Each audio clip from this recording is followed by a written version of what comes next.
Fala galera, sejam bem-vindos. Eu sou o Ramalho, essa aqui é a Thaísa Moreno, funcionária pública, psicóloga formada há 12 anos, especialização em arte-terapia e terapia cognitiva. Ela trabalha com mulheres, com jovens e é palestrante. Eu queria pedir para vocês se inscreverem no canal, para comentar os vídeos, é importante. Queria falar para vocês também do nosso programa de patrocínio. Quem tiver interesse em que sua propaganda ou seu projeto apareça aqui no programa, é só entrar em contato com a gente através do telefone 975460436. E também quem tiver interesse em vir aqui divulgar os seus projetos e falar da sua empresa ou do seu empreendimento, é só entrar em contato também através do telefone 975460436. Thaísa, conta um pouquinho da tua história, cara. Como é que tu pensou nessa parada de psicologia? Como é que isso chegou na tua vida, cara? Marcelo, muito obrigada, Ramalho, por estar aqui presente nesse momento, oportunidade de divulgar o meu trabalho. Então, a psicologia entrou na minha vida há 12 anos atrás. E aí eu fiz a faculdade de psicologia, comecei em Niterói e foi uma maratona na minha vida. Para chegar... É um chãozinho, né? Mora aqui em Irajá, Vista Alegre, né? Isso, então eu fiz 2 primeiros períodos da faculdade em Niterói e depois meu pai ficou desempregado e aí eu consegui vir para uma faculdade mais próxima aqui no Rio, uma faculdade particular. Mas foi uma batalha para hoje eu poder dizer que tenho 12 anos de formada e faço meu trabalho executando muito bem e tentando ajudar as pessoas que necessitam. É uma luta, né? Para fazer uma faculdade, porque não é só a mensalidade, né? Tem o gasto de transporte, ida e volta, tem todos aqueles livros, tem um monte de coisa que sempre aparece imprevisto, né? É complicado. E tu começou lá na faculdade pública, lá em Niterói, foi isso? Não. Eu comecei também numa faculdade, foi a Maria Tereza, em Niterói, perto da UF. Ah, sim. Na época eu não consegui passar para a faculdade pública, e aí eu passei para Niterói, que fazendo os cálculos, sendo em Niterói, o custo-benefício na época valia a pena estudar lá. Entendi. Mesmo sendo longe, ainda era melhor do que... nas faculdades daqui do Rio. Nas faculdades daqui, né? Perfeitamente. Caramba. E conta um pouquinho, como é que é o teu trabalho hoje em dia? Como é que você está trabalhando com essa parte da psicologia aí? Então, sou funcionária pública, dentro da empresa eu não trabalho na parte com a psicologia, eu trabalho na área operacional. Então, como eu estou em trabalho remoto, eu hoje tenho a psicologia apenas como trabalho online também. Antes era no presencial. Então, devido à pandemia, a gente está no trabalho completamente online. Até mesmo entendi. As palestras, até mesmo os atendimentos clínicos online. E tu fica. E é muito diferente esse tipo de atendimento? Tem que aprender a trabalhar assim? A gente está se reinventando. Eu e muitos colegas trocando figurinha, se reinventando. Então a gente que usa com meios lúdicos, trabalhar com a criança tem a sua dificuldade. Pô, então, imagina como deve ser. Então trabalhar com a criança no online é difícil. Porque a gente precisa do lúdico para desenvolver algumas questões, observar algumas questões. Mas ainda assim, com jovens, até pouco tempo, um paciente meu de 14 anos. E aí, mesmo online, eu consegui fluir muito bem com ele, E aí a gente fazia atividades lúdicas para desenvolver algumas questões, observar questões emocionais. Não dá para jogar alguns jogos, mas eu colocava números, por exemplo, nas cartas, para que ele falasse de 1 a 10. E aí, dependendo da carta, era alguma pergunta, era algum questionamento para ele. Entendi. Então, dependendo do que ele tirasse, né? E aí eu traria para ele, fazia a leitura da carta, mostrava na tela do celular, e aí a gente ia desenvolvendo a observação do paciente, os questionamentos que ele trazia sobre aquilo que eu acabei de ler. Entendi. Então, assim, de forma lúdica, fazer um desenho. Então, eu pedia por vezes de fazer um desenho para representar a família dele em forma de bichos. Então, eu pedia numa semana para que na outra semana ele me apresentasse, pelo vídeo, a imagem que ele fez. E aí eu fazia a avaliação a partir do desenho que ele me mostrava, ou por foto. E aí eu fazia a verificação antes. Então a gente teve que estar tentando, os psicólogos, os profissionais da área de saúde que ainda se encontram online, se reinventando. Porque eu vou te confessar, eu entendo muito pouco dessa área. Quando falo de psicólogo, eu sempre venho aquela imagem do cara deitado e o outro sentado, anotando. Divã. E eu acredito que não é mais isso, ou se não é só isso, né? Conta um pouquinho, como é que é essa realidade aí, pro cara totalmente leigo, que nem eu. Essa imagem que você tem é bem deturpada para os dias atuais. Então, essa imagem é meio freudiana, né? Então, pode que cara de óculosinho, né? De preferência, o paciente deitado e de costas para o isso mesmo, né? Olhando com a mão assim, olhando pro teto, né? Bem por aí. Então, hoje, o profissional da área de saúde mental, ele tem que ter essa desenvoltura para o paciente trazer o estímulo. A minha especialização, por exemplo, a minha primeira especialização é em arte-terapia em educação e saúde. Então, eu trabalho com o quê? Formas diferenciadas de expressividade do paciente. Entendi. Então, o meu paciente vai se expressar da melhor forma que ele conseguir para eu poder ajudá-lo identificando as suas questões, suas queixas principais. É livre a forma como ele quer se expressar. Perfeitamente. Caramba, então, assim, eu já dancei Enya. Enya é uma música meio que New Age que se fala, né?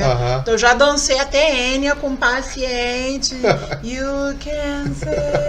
Até para que ele pudesse se expressar. Tem que embarcar na onda dele para ele se abrir, né? Sim, e a gente fazer a proposta também para o paciente, se ele tiver a liberdade em querer participar desse tipo de desenvoltura dentro do setting terapêutico. Cara. Mas trabalhoso, né? Tem que estudar muito. Né? Então assim, no presencial a gente tem essa possibilidade. No online a gente vai se reinventando, entendeu? Então a gente vai tentando, de alguma forma ou de outra, que o paciente mandar uma tarefa para casa, né? Como a terapia cognitiva comportamental, a gente trabalha com o desenrolado cognitivo para que ele melhore o seu comportamento.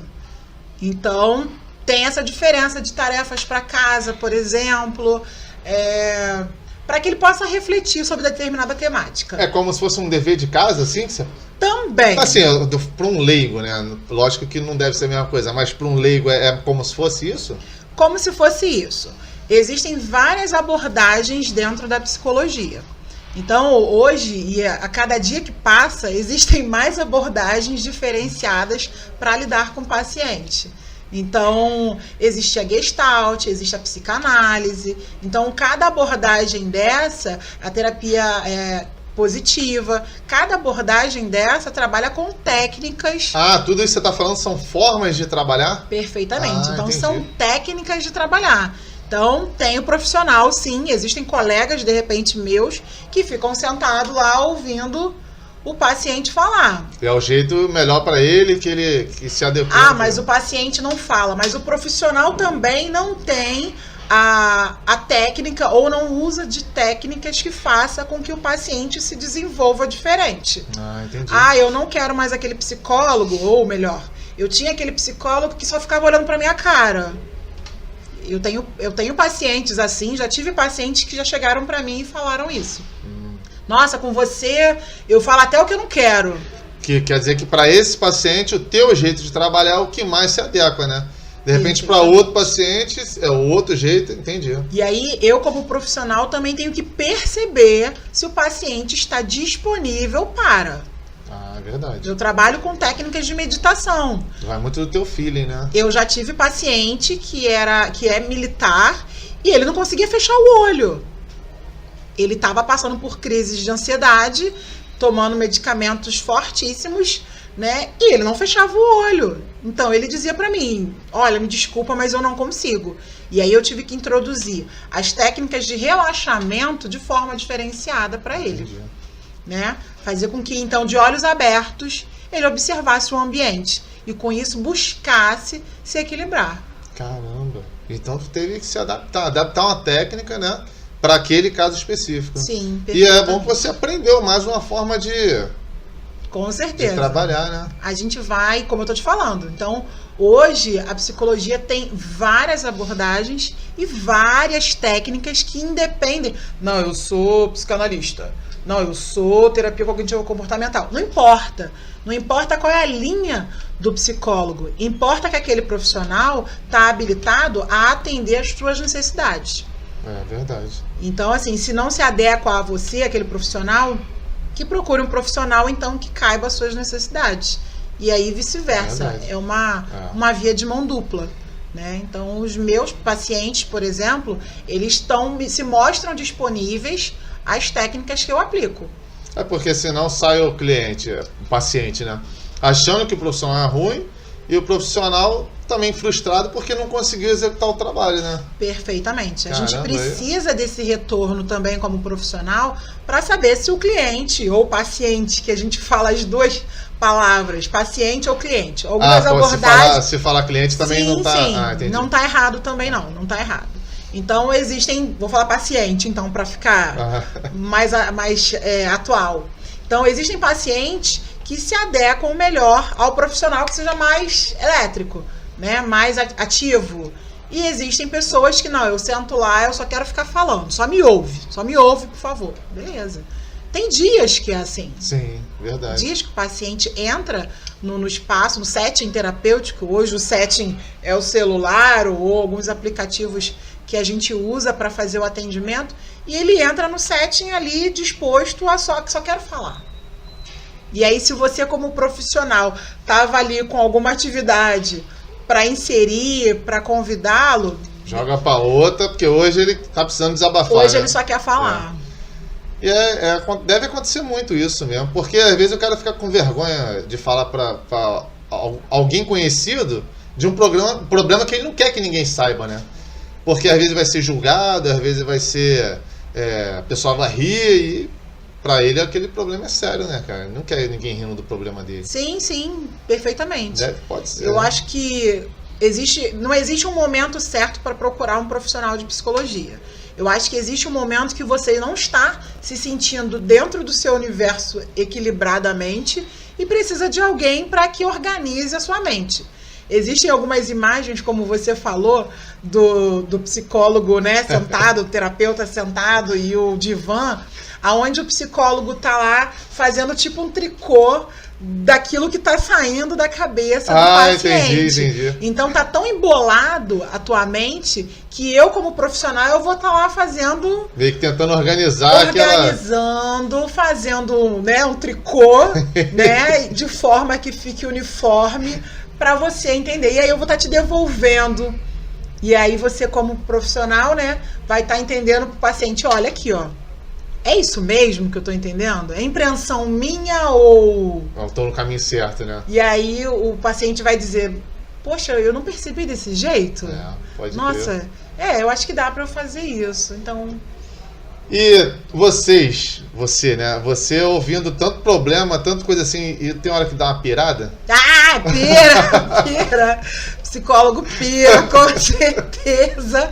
Por conta do plano de saúde, eu tô sem terapia desde dezembro, mas a gente procura outros meios de se restabelecer, né? Então, eu sou reikiana, né? Então, que é uma terapia holística, né? Então, eu me auto-aplico reiki, eu faço meditação 1-2 vezes por dia, eu tenho a minha doutrina religiosa, sabe? Eu faço minha atividade física. Tá se mantendo no plumo, porque é o tempo todo recebendo carga, né? Perfeitamente. A gente precisa. Então, hoje, o psicólogo, o profissional da área de saúde mental, que não faz uso de um outro colega, ele tem que buscar outros meios. Mas eu super recomendo que todo profissional da área de saúde mental necessita de fazer terapia. Né? Então, existem colegas meus que, infelizmente, é muito caro. Poxa, mas você mesmo sabe o valor que é o teu trabalho e não vai investir na terapia. Verdade. Procura outros meios de fazer de graça. Existem vários sites aí, CCVV, que é o número 188, né? Que é uma organização. CCVV é o quê? É o Centro de Valorização da Vida. Então, esse número, ele serve para todo o Brasil. Então, não só para pessoas que tenham problemas como ideação suicida, mas também para qualquer pessoa que tenha algum tipo de tristeza. Ai, tô triste, hoje eu não tô legal, Então, existem vários canais, o CCVV, por chat, por e-mail, por telefone, que você pega lá e disca 188. E fala com alguém do outro lado. São pessoas treinadas, habilitadas para te acolher. Bastante procura nessa época agora que a gente vive. Para te acolher, com certeza. Então, eu acho que é de grande importância um profissional de psicologia. Hoje, a nossa área está sendo de grande valia, não só por conta da pandemia, mas eu acho que o fato de você existir nesse mundo e se perceber como um sujeito pensante no universo, você tem problemas, você tem questões a serem resolvidas. Então, Sim. você precisa de um profissional ou de alguém que de forma imparcial, né, de uma forma imparcial, sem julgamentos, como você falou, e que te ouça, simplesmente. É verdade. Às vezes você precisa de alguém que olhe o problema de fora, né? Sim. Porque às vezes você no olho do furacão ali, você não consegue ter uma noção exata do que está passando, né? Pode acontecer isso ou eu tô falando besteira? Não, certo? Eu adoro esse termo, olho do furacão. Adoro. Eu já trouxe para pacientes um vídeo de um certo filme, né? Que é no olho do furacão. Ah, é? É, filme Sessão da Tarde. E assim, eu tenho uma cena do filme que eu adoro muito, que é essa questão de que quando você tá no problema, você não tá enxergando nada. Você tá vendo tudo ali, sabe? Engolindo, as coisas te engolindo. E aí quando você experiencia o fato de observar com cautela o que está acontecendo, admirar, não digo admirar porque não é bem isso na hora do problema, mas sim perceber, sentir, você dá aquela equilibrada, aquela respirada e consegue organizar as coisas. Então, estar no olho do furacão tem todo um fundamento para você buscar alternativas de resolvê-lo. É verdade. E aí você falando com um profissional capacitado, você não vai pedir um conselho ruim, né? Que às vezes você vai conversar com um amigo, com um colega, o cara te dá um conselho que piora mais ainda, o furacão aumenta de tamanho, né? Esse aí... Ele vai olhar o ponto de vista dele, É. né? Então, como um profissional de psicologia, a gente não dá conselho. Ainda existe esse estigma, né? Que, psicólogo dá conselho. Eu já falei umas 10 besteiras aqui seguidas, né? Não. Então, assim, não é questão de ser besteira. É questão, de repente, do conhecimento que ainda não é tão explícito para as pessoas, né? Então, quando você necessitar, ou como você fala, não, vou procurar um profissional de psicologia, você vai perceber que tem toda a diferença. Você vai tirar todos os seus questionamentos. Caraca, eu achava que... Né? Eu tenho um paciente que ele dizia assim, nossa, eu relutei para fazer terapia e hoje eu não te abandono. Não quer sair de jeito nenhum, né? Então, assim, eu receber esse retorno é muito legal. Eu atendi e no dia seguinte ele mandou, nossa, obrigada por ontem. Organizou tanta coisa na minha cabeça, tipo, ele tava no olho do furacão. E aí eu vim trazendo para ele essas indagações. Caramba. É impressão minha ou a dependência emocional? E aí ele, não sei. Tá, mas a pessoa depende então de você. E você também se sente à vontade em depender dela. E aí ele deu aquela balanceada, tipo, Pior que né? Então eu não tô dando conselho. A psicologia nunca trabalhou dando conselho, né? Então eu, como profissional, eu vou trazer para você os questionamentos de forma bem sucinta. É impressão sua? Mas são 5 anos de faculdade. 5 anos para eu dar conselhos? É verdade. O colega na esquina dá. É verdade, é verdade. Então eu tenho que estar pautada naquilo que eu tô trabalhando com o meu paciente. Eu tô olhando de fora. É outra história, né? É outra história. E já aconteceu de você, não precisa falar nome, não vem ao caso, mas de você ouvir um problema de um paciente, de um cliente, paciente, e você pensar, pô, de repente isso serve um pouco para mim também. Pode acontecer isso ou não tem isso? Pode. A gente também é humano, né? Então existe a questão de ser, a gente não pode, a gente é imparcial, a gente tenta ser imparcial, mas nós também temos nossas vidas que podem de repente estar atrelando ao problema do meu paciente. E aí eu me ver naquela situação. Então, tipo, aquele momento ali te dá um se liga, eu tô fazendo a mesma coisa e não tô percebendo. Pode ser? Perfeitamente. Eu já tive questões para trabalhar com a minha psicóloga. Eu sofri algumas questões de estresse pós-traumático. Então, na minha área, na empresa que eu trabalho, eu sofri inúmeros assaltos. E aí eu me reabilitei profissionalmente, tive que ir para uma outra área de trabalho. Eu trabalhava externo, na rua, e tive que trabalhar internamente, por conta de questões psicológicas. Uma psicóloga. Porque você também é humana, né? Uma psicóloga com questões psicológicas, sim. Então eu sofri com um transtorno pós-traumático, com inúmeros assaltos, né? Trabalhando na rua. E aí eu sempre disse, trabalhar com um paciente que de repente sofreu o que eu sofri, peraí. E aí eu já não atendia aquele paciente. Eu até recuso esse tipo de paciente que de repente sofreu um estresse. Eu hoje trabalho muito bem com isso, né? Com essas minhas crises de ansiedades em relação ao assalto. Trabalho muito bem com isso. Mas foi uma fase muito delicada na minha vida. Né? Então, para pegar um paciente que dizia, aconteceu comigo no ônibus, não sei o que lá. E aí te lembrava, né? Já me remetia a um passado muito próximo. Né? Acho que o pior dessa situação é que você fica muito à mercê da vontade do outro, né? E aí, como trabalhar essas questões emocionais? Então, eu tive que trabalhar essas questões na minha terapia, né? E até hoje trabalho essas questões usando mecanismos de defesa, por exemplo. Hoje eu ando em lugares que se eu de repente tiver que ir a pé, eu não vou. Mas se eu for de bike, tranquilo, me sinto uma águia Entendi. Sabe? Na minha bike tem asas, eu vou para ouvir número. Então a gente trabalha essas questões na terapia e eu com o paciente eu tenho que entender se vale a pena eu estar com esse paciente ou não, porque aí vai tocar numa ferida, vamos dizer assim. E tu falou da tua doutrina, até que ponto a doutrina, a religião influencia no tratamento? É tratamento que fala? Sim. O tratamento do paciente. Isso aí depende muito de cada psicólogo, ou depende do cliente, quanto ele permite que influencie. Eu não sei como é que funciona isso. Tem a ver isso que eu tô falando? Bom, eu acho que religião, política e ciência são coisas distintas.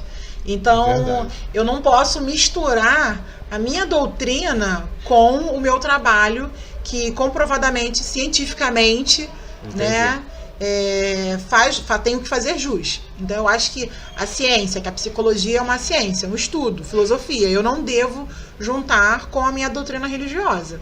Então, eu sendo espírita, eu tenho um olhar, talvez, diferenciado de um outro profissional de uma outra religião. Mas eu não posso deixar me influenciar e influenciar no processo terapêutico do meu paciente, mesmo que ele venha a ter a mesma religião que eu. Sim, entendi. Né? Eu tenho que tentar entender o que ele concebe, o que está confortável para ele entender. Entendi. Tipo, eu tenho uma paciente que vive um luto. Qual é o entendimento de morte que ela tem? Aí a situação é difícil, né? E aí vamos supor que ela tem uma doutrina, uma religião que não concebe a reencarnação. Eu, como psicóloga, mesmo sendo espírita, eu não posso trazer para dentro do setting terapêutico o meu entendimento, né? Para que influencie na opinião dela sobre morte, sobre o luto. Eu tenho que partir do que ela entende sobre morte. É verdade. Então ela é que vai te dar os parâmetros, né? Perfeitamente. E aí isso aí tu vai pegando com teu filho na conversa ali, na sessão, né? Ou naquelas formas. Se o paciente entende, se compreende Deus, ótimo, eu vou falar de Deus de maneira a não direcionar para uma religião ou outra. Deus é único. Se eu tiver que falar de amor, eu também falo no meu grupo de mulheres, por exemplo, né? Então, eu já fiz inúmeros trabalhos, até mesmo aqui no shopping próximo, palestras. Shopping Via Brasil, para quem não conhece, tem um Shopping Via Brasil aqui em Irajá, Estaré. Então, eu fiz parte de um projeto lá no Shopping Via Brasil, e aí o projeto Elas, que era um projeto muito bacana e que trabalhava com mulheres empreendedoras. E aí eu fui convidada e por várias vezes fiz workshops, palestras com um grupo de mulheres. E aí, ou seja, falar de amor. Eu posso falar de amor e falar de Deus. Sim. Se elas concebem Deus, acreditam em Deus, eu posso dizer que o cara que veio há mais de 2000 anos, como eu já fiz, veio falar sobre amor. E por que não falar sobre auto-amor não sendo egóico? De forma egoísta, né? Entendendo o auto-amor como algo necessário para um ser humano. Verdade. Mas tem que ter uma sabedoria para fazer isso, né? Sim, então acho que a gente tem que estar sempre estudando, sempre se reciclando. A facilidade hoje de ter conteúdos na internet, que a gente tem que selecionar para estudar, né, para se aprimorar. A gente precisa, tá? Como profissional da área de saúde mental, o tempo inteiro se atualizando, lendo, estudando, vídeos. A gente precisa estar se atualizando.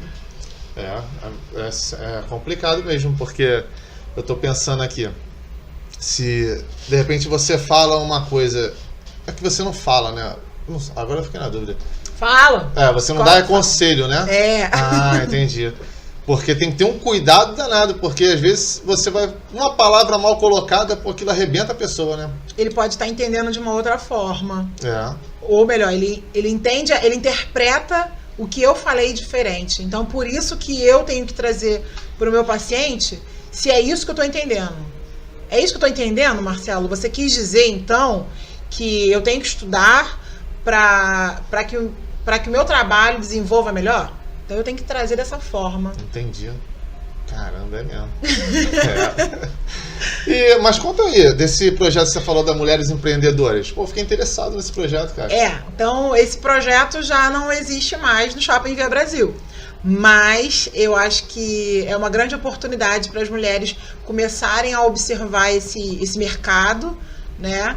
Onde precisam estar uma mais para as outras. Então, a questão da sororidade. As mulheres precisam se impulsionar, né? Uma buscando com a outra alternativas de meios de renda, né? Então, o trabalho com mulheres era trazer reflexão. Reflexão para esse universo. Mulheres que trabalham, mulheres que estudam, mulheres que têm filhos. A gente acha assim, fala empreendedor, a impressão que eu tenho como um leigo total, aliás, eu estou descobrindo que eu sou leigo em muitas coisas, né? Que você vê um empresário de sucesso, e não é assim, às vezes é uma mãe fazendo um salgado, ou fazendo um quentinha para sustentar uma família que às vezes ou o pai abandonou, ou o pai morreu, ou aconteceu alguma coisa, o pai não saiu, né, da família. E a mulher, de uma hora para outra, tem que se virar para sustentar a família, né, cara? Ou simplesmente ela fazer algo que gosta, né? Desenvolver algo que gosta como uma segunda profissão, né? Foi o que a gente estava falando antes de começar, né? A gente precisa... O que você gosta de fazer? Então, eu trabalho muito isso com as mulheres. Hoje existem muitas mulheres, né? Dentro de casa, perderam seus empregos, homens também... Então, esse conhecimento de que o que eu gosto de fazer, o que eu sinto bem em fazer. Ah, mas eu tenho meu emprego, mas eu gosto muito de artesanato, né? Eu gosto muito de fazer... Meu marido, quando ficou desempregado, fez aquelas luminárias de PVC, de cano de PVC, né? E aí, assim, ele começou a se desenvolver e fez desenhos maravilhosos em cano de PVC, fez escultura, fez aqueles canos com imagens religiosas para atender um certo público, com flores, né? Ele fez do Darth Vader, né? E deu para um amigo de presente. Então, assim, desenvolver habilidades empreendedoras e sim dali partir uma profissão, uma renda, quem sabe. E aí hoje o universo feminino tem que se voltar para isso. Às vezes, estar como do lar, ela pode fazer algo que ela gosta, um salgado, como você falou, e aí talvez trazer renda para dentro dessa família. E aí, no grupo de mulheres, no grupo de mulheres que eu estava trabalhando antes da pandemia, a minha palestra no Via Brasil foi uma semana antes, foi, se eu não me engano, 15 de fevereiro de 2020. Então estava no início da pandemia aqui no Rio, no Brasil. Ninguém sabia muito o que ia ser. Por enquanto todo mundo se cumprimentava só assim, mas ninguém tinha máscara ainda em 15 de fevereiro de 2020. Então foi minha última palestra no Shopping Via Brasil e foi maravilhosa, aonde a gente trouxe esse questionamento do universo feminino e empreendedor e como organizar o tempo, né? Então era essa a visão para as mulheres. E a gente precisa desse questionamento diariamente. Então, sim. gosto Você tá de trabalhar falando, eu muito tô com lembrando de uma convidada que veio, Julie Mesa Barba. Olha a história dela. Ela começou a praticar luta, artes marciais, e aí viu potencial nela, e hoje em dia é lutadora de MMA. Ela vai lutar o segundo maior evento de MMA do mundo, chama o ONI. Mas, como no Brasil tudo é difícil, ela tem que fazer doce, bolo. Ela começou com um negócio de quentinha, mas aí saiu, pra poder se sustentar enquanto não arruma um patrocinador, porque tudo no Brasil é complicado. Falei, é um caso desse, né? Sim. O caso de uma menina, tem um filho, tem uma menina que está em busca do sonho dela, graças a Deus está conseguindo, ela já vai conseguir lutar o evento que ela quer, se Deus quiser vai ser campeã, vai ter muito sucesso, mas até conseguir tem que se virar nos 30, né, cara?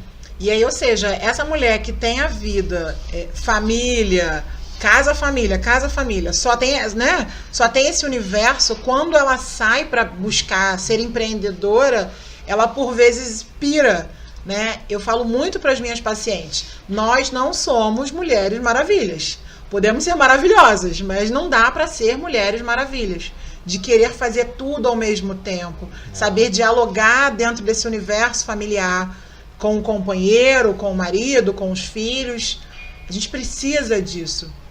E as mulheres não têm espaço, por vezes, de falar sobre esse momento. É verdade. Porque aí ela sente aquela dor danada de que, como se estivesse abandonando a família dela.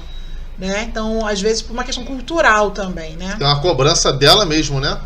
Perfeitamente. Então, além da cobrança que todo mundo sofre, né? As mulheres, os homens, todo mundo, a gente sempre sofre cobrança. A mulher ainda tem a dela, né? Acho que por a gente viver ainda no universo do patriarcado, né? Então, achar que quando a mulher vai trabalhar fora, ela tem que dar conta também das tarefas da casa.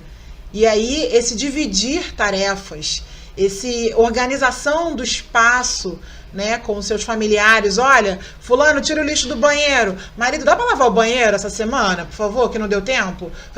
Sabe? Gente, a louça. Então, dividir esse tempo. E aí, por vezes, essa mulher que se sente tão maravilhosa, tão maravilha, ela não sabe pedir ajuda. Aí fica pesado, né?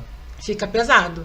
Eu fiz uma enquete essa semana com algumas pacientes minhas, para as próximas sessões, sobre o que é mais difícil. Pedir desculpas, pedir ajuda, falar eu te amo. Tipo, qual dessas três é mais difícil? E, assim, eu tô trabalhando com as minhas pacientes esse universo, né? Então, ainda tenho esse projeto de fazer online, periodicamente, o grupo de mulheres, para que quem precise de um espaço para dialogar. Mulheres que precisem trabalhar com um profissional, intermediando essas conversações, para trabalhar isso. Precisa pedir desculpas? Precisa falar eu te amo? Precisa pedir, sabe, conselho? Tem mulheres que não sabem pedir ou não se permitem pedir. É complicado, né? Muito, muito complicado. Então são dois universos que eu trabalho. Eu trabalho com o universo de mulheres, além do consultório, né? Então, pelas palestras, a gente tem feito um trabalho online com jovens, atrelado também a essa questão da pandemia, né? Então, em algumas escolas da região, eu aceito alguns convites de colégios públicos, né, para fazer de forma voluntária, e é o que eu tenho feito nos últimos, né, o último ano agora, de forma voluntária, e aí a gente continuou no online, fazendo palestras para os jovens também, trazendo essa conscientização do que quer para a vida, o que quer para o futuro, o que deseja para o futuro. E você acha que, na realidade, eu acho que todo mundo está aprendendo essa parte do online, né? Que meio que você foi obrigado a aprender, não tem outra chance, não tem outra opção.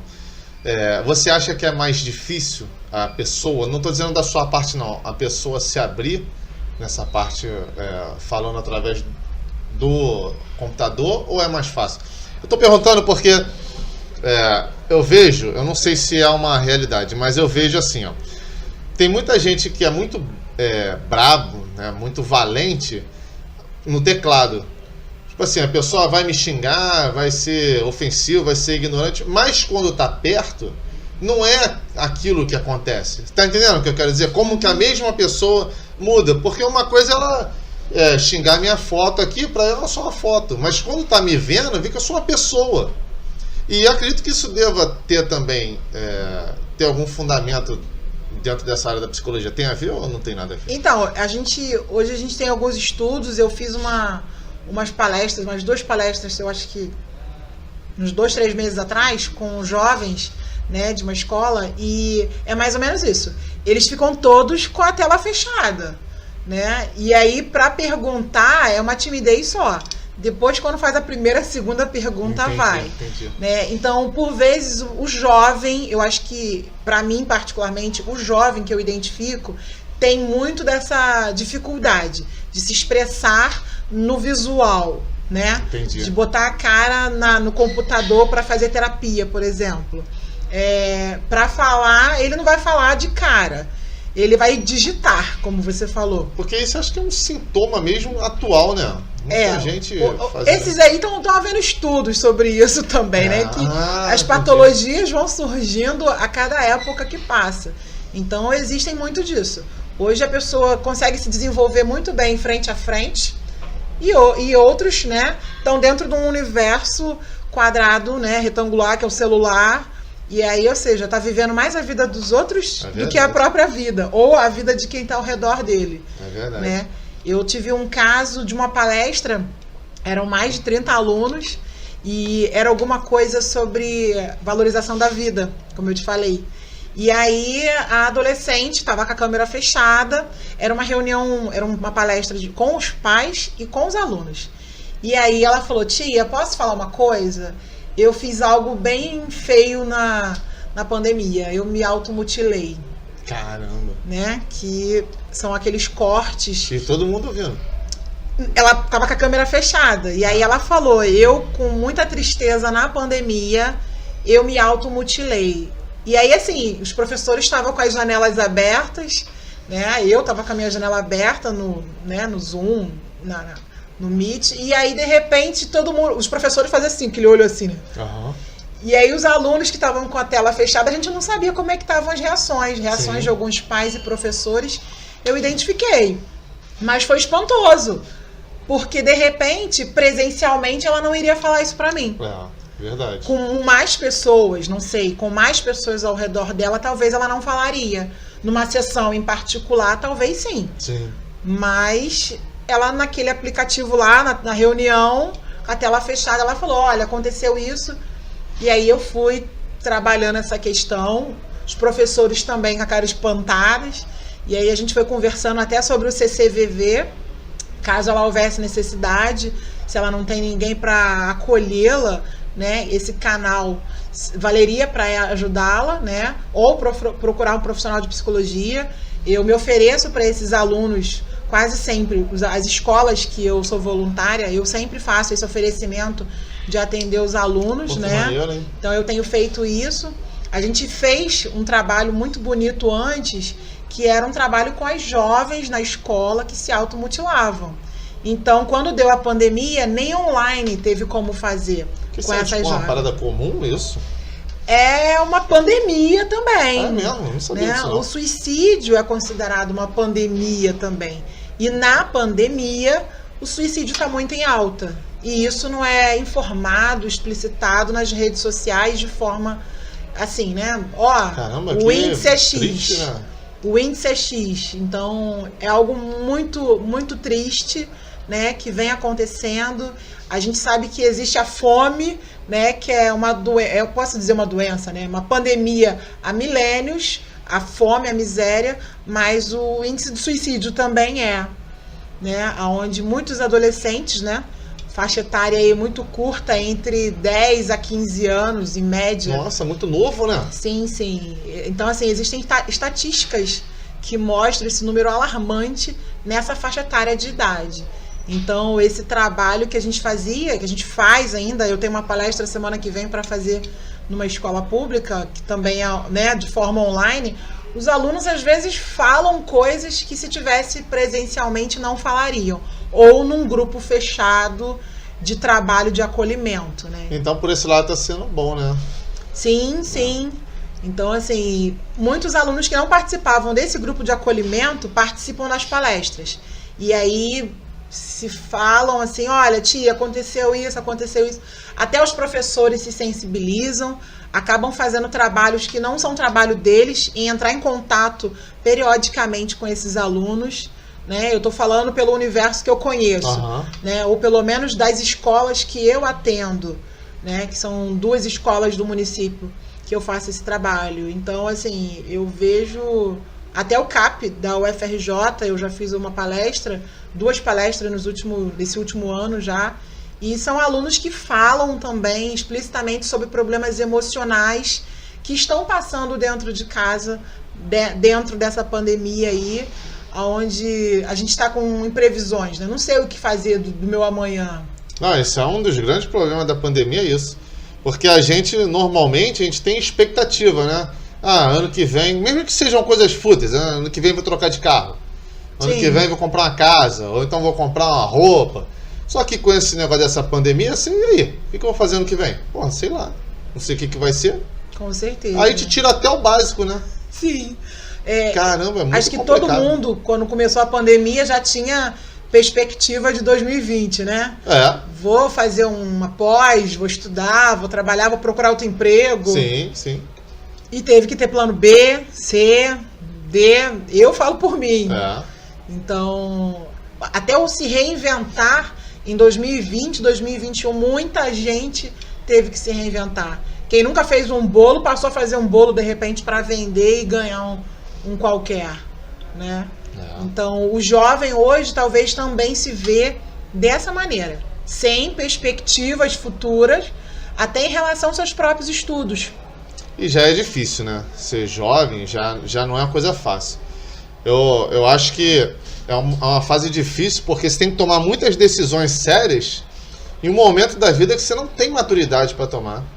Perfeitamente. Você vai, quero seguir carreira militar.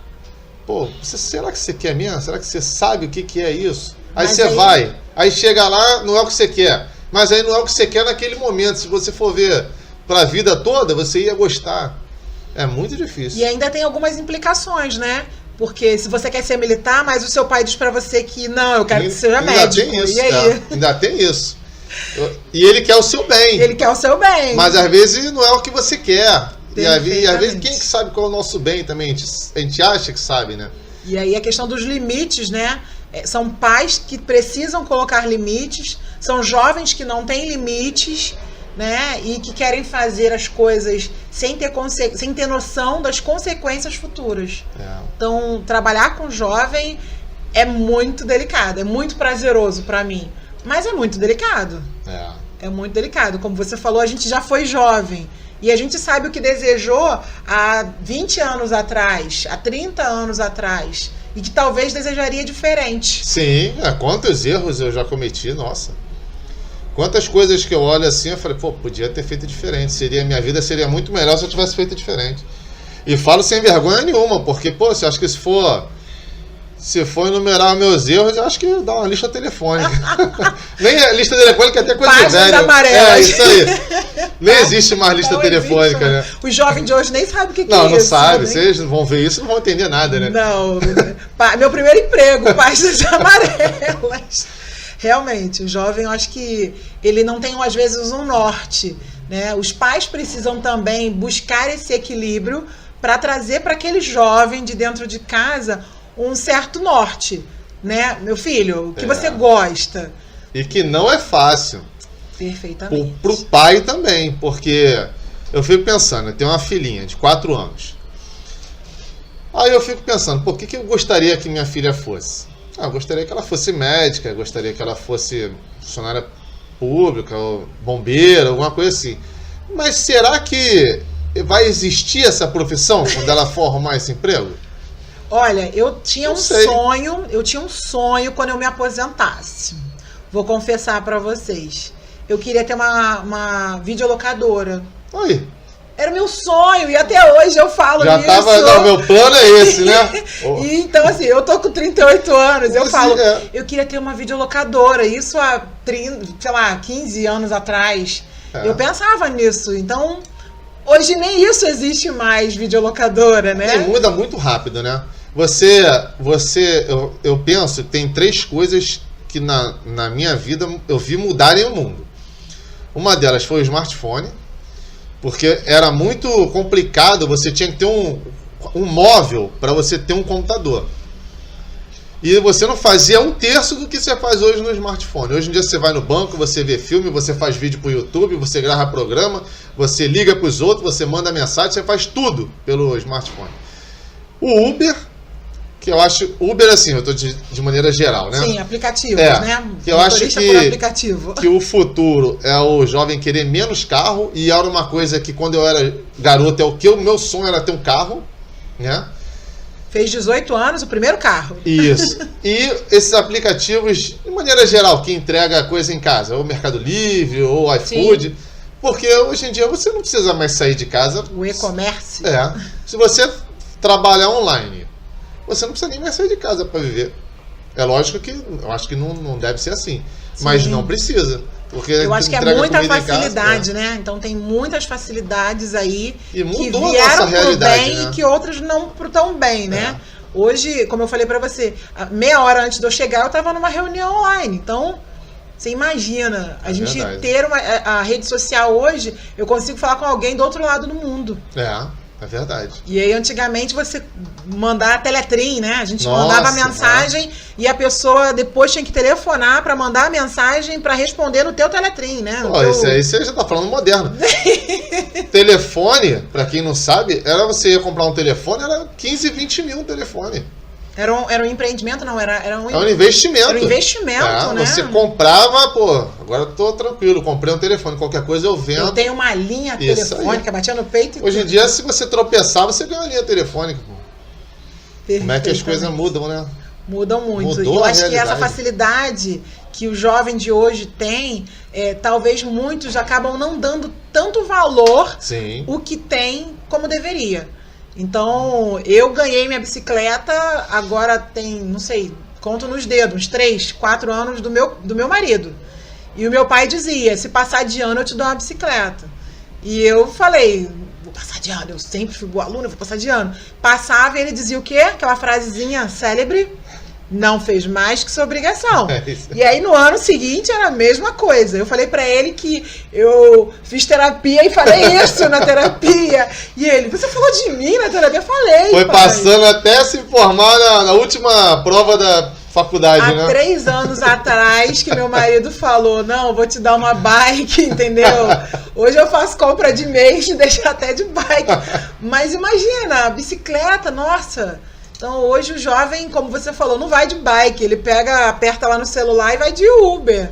Né? Até o uso da bicicleta mudou, né? Que tem um aplicativo, você pega a bicicleta num lugar, usa e deixa em outro lugar e tá de boa, né? A minha filha fala muito isso, né? Mãe, vamos pra casa da sua avó, vai de Uber? Como assim? Não pode ir andando, gente, né? Não vai de ônibus mais. Então, é muita facilidade para os jovens hoje. Mudou muito, né? Mudou muita coisa. Então, acho que a nossa responsabilidade é trazer... A gente frequentou uma cidade juntos, nossa, né, Marcelo? Então, acho que é nossa responsabilidade, né? A nossa geração, até 30, 40 anos, a gente tem muitas responsabilidades, principalmente trazer para esses jovens de hoje essa concepção de vida, de que temos que dar valor ao que temos. O que nós temos pode se tornar suficiente para a gente, quando a gente dá valor e aprende a agradecer, ter mais gratitude sobre as coisas que estão ao nosso redor, né? Pô, que maneiro, maneiro. Eu queria que você desse tua rede social, telefone, quem quiser entrar em contato contigo. Tá. 21, né? DDD 994047201. E no Instagram, @Thaissa, com THISSA.psi.moreno. Pô, foi um prazer. Grande papo, grande conversa. Tá convidado para vir sempre que quiser. Foi ótimo. Eu que agradeço. Galera, fiquem com Deus, se inscrevam no canal e comentem os vídeos. Um abraço. Gratidão.